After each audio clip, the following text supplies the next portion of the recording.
વડાપ્રધાન નરેન્દ્ર મોદીને સત્તા પરથી હટાવવા માટે દેશભરના વિરોધ પક્ષો એક થઈ ચૂક્યા છે। ઇન્ડિયા ગઠબંધનની મદદથી વિપક્ષી પાર્ટીઓ મોદીના નેતૃત્વમાં એનડીએને રોકવા માંગે છે, ત્યારે બીએસપી સુપ્રીમો માયાવતીએ એકલા હાથે ચૂંટણી લડી અને એનડીએ અને ઇન્ડિયા ગઠબંધન માટે મુશ્કેલીઓ ઊભી કરી દીધી છે। તેનું મુખ્ય કારણ ટિકિટનું વિતરણ છે। માયાવતીએ યુપીની 13 જેટલી બેઠકો પર એવા ઉમેદવારો જાહેર કરી દીધા છે જે ભારતીય જનતા પાર્ટી અને એનડીએ ગઠબંધન માટે મુશ્કેલી ઊભી કરી શકે છે। બીએસપી મથુરા અને ગાઝિયાબાદ બેઠકો પર ભાજપને નુકસાન પહોંચાડી શકે છે। આમ 4 વખત યુપીના મુખ્યમંત્રી રહી ચૂકેલા માયાવતીએ પોતાની ચાલથી પીએમ મોદીને ફરી એકવાર સત્તામાં આવતા રોકવા માટે સંપૂર્ણ રણનીતિ તૈયાર કરી દીધી છે અને રાજનીતિ પણ અત્યારે તૈયાર કરી દીધી છે। તો માયાવતીએ હવે વડાપ્રધાન માટે મુશ્કેલીઓ વધારી દીધી હોય તેવું સ્પષ્ટપણે લાગી રહ્યું છે। માયાવતીએ ગઠબંધનને નુકસાન પહોંચાડશે તેવું પણ સ્પષ્ટપણે કહેવાય રહ્યું છે। 13 જેટલી સીટો પર એનડીએને નુકસાન પહોંચાડી શકે છે માયાવતી। મથુરા અને ગાઝિયાબાદમાં પણ ભાજપને ભારે નુકસાન માયાવતી કરી શકે છે।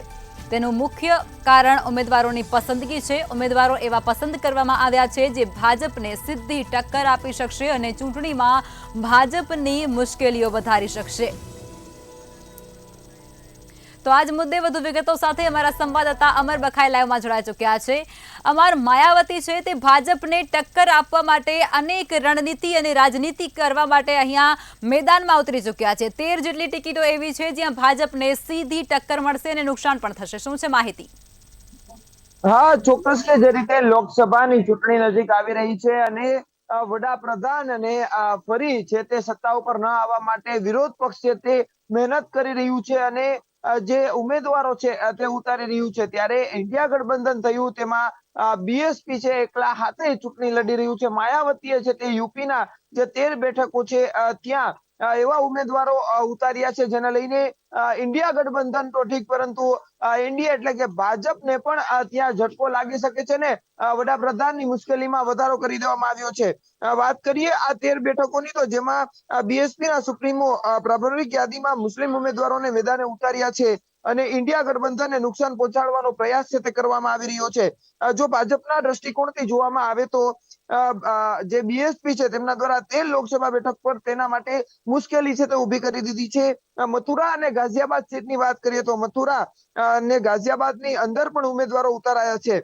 ગાઝિયાબાદ સીટની વાત કરીએ તો માયાવતીએ નંદ કિશોર પુંડીરને મેદાનમાં ઉતાર્યા છે, તો ભાજપની મુશ્કેલીમાં વધારો છે તે જોવા મળી રહ્યો છે। બીજી તરફ મથુરા સીટ પરથી કમલકાંત ઉમનિયુને મેદાનમાં ઉતારવામાં આવ્યા છે। બસપાએ મથુરા સીટમાં તે દેવવ્રત ત્યાગીને ઉમેદવાર જાહેર કરીને બીજેપીની જે વોટ બેંક છે તે તોડવાનો પ્રયાસ છે તે કરવામાં આવી રહ્યો છે, એટલે ચોક્કસથી કહી શકાય। બીજી તરફ મુઝફ્ફરનગર અને બાગપતમાં પણ સમસ્યાઓ છે તે ઊભી થઈ શકે છે। જે રીતે વડાપ્રધાનને પોતાની સત્તા ઉપરથી ઉતારવા માટે હવે માયાવતીએ 13 જેટલી સીટો યુપીની છે ત્યાં ઉમેદવારો છે તે ઉતાર્યા છે। સમાજીકરણ પણ જોવા મળી રહ્યું છે।